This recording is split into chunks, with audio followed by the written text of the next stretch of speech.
ওগো, আমরা কি একটা সন্তানের মুখ দেখবো না কখনো?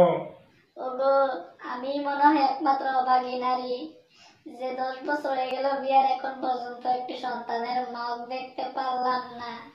ওগো, এমন ভাবে বলো না। আল্লাহর উপর ভরসা রাখো, সব ঠিক হয়ে যাবে। হক মাওলা ইল্লাল্লাহ। হে বাবারা, তোমরা কেন কাঁদছো? বাবা, আমাদের বিবাহিত জীবনের আজকে 10 বছর, কিন্তু আমরা এখন পর্যন্ত একটি সন্তানের মুখ দেখিনি। তোমাদের যদি সন্তানই না হয় তাহলে তোমরা সন্তানের মুখ দেখবে কিভাবে? তোমাদের সন্তান হয় না তোমার বউয়ের কারণে। কি বলেন বাবা, আমার বউয়ের কারণে আমি আমার সন্তানের মুখ দেখতে পারি না? হ্যাঁ, সে মনে করে তার গর্ভে সন্তান এলে সেই সন্তান হবে পৃথিবীর বাদশা। সে সব নিয়ে অহংকার করে। এ সমস্যার সমাধান করার উপায় কি বাবা? একটি সমাধান আছে। এই নাও, এখানে 1 গ্লাস পানি, আমি 3টি ফু দিয়ে দিচ্ছি।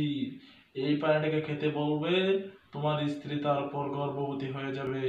কিন্তু সাবধান, আর যাতে কোনো দিন অহংকার না করে, ছেলেকে নিয়ে কোনো রকমের অহংকার না করে। আচ্ছা বাবা, ঠিক আছে। এই নে। দেন বাবা। আরেকটি কথা সব সময় মনে রাখবি, তোর ছেলে 20 বছর পূর্ণ হওয়ার আগে কোনো মোবাইল দিবি না।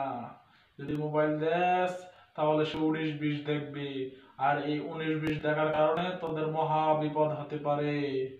ঠিক আছে বাবা। হক মাওলা ইল্লাল্লাহ। ওগো, নাও পানিটা খেয়ে নাও।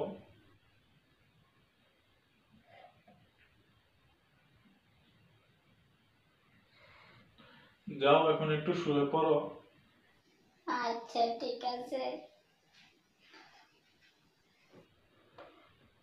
ওলে আমার বউটা, ওগুলো কি না, লু লু লু লু লু। দেখো দেখো দেখো, তোমার সন্তান তোমাকে আব্বা বলে ডাকছে, দেখো দেখো দেখো। হে, তাই তো দেখি দেখি। আরে আমার বাবাটা, 19-20 দেখো না বাবা, উলু লু লু।